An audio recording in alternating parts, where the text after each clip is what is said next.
दोस्तों, ये है हमारा देश का एक पुराना नोट, एक नया नोट। वो 1 रुपया का नोट है, ये 500 का नोट। और कलेक्शन करने के जो शौकीन लोग हैं उनके पास में पुराने नोट बहुत से होते हैं। मैंने काफ़ी वीडियो बनाए हैं पुराने नोट के बारे में, और इसमें नया नोट भी मैं शामिल किया हूँ, ताकि ये भी जब ये वीडियो बहुत पुराना हो जाएगा, आज से 20-30 साल बाद, 50 साल बाद जब देखेंगे तो आपको ये सब कुछ एंटिक दिखेगा उस वक्त। ये देखिए, अभी ये नोट के बारे में, ये पुराना नोट, 1 का नोट जो अभी प्रचलन में तो है, लेकिन पब्लिक के पास में बहुत कम है। इसका वीडियो मैं डिटेल में थोड़ा बता दूं आपको। थोड़ा नोट को पलट के देखते हैं। ये आज से 20-30 साल पहले काफ़ी चलन में था, अभी कम हो चुका है।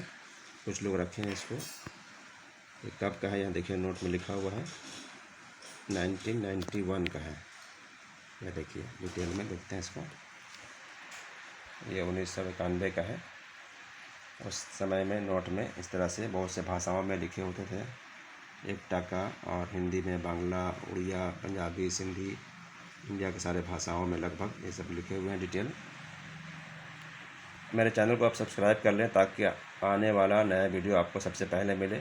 डाक टिकट और करेंसी वगैरह के बारे में, देश के विदेश के एंटिक सामान के बारे में मैं वीडियो बार डालता रहता हूँ।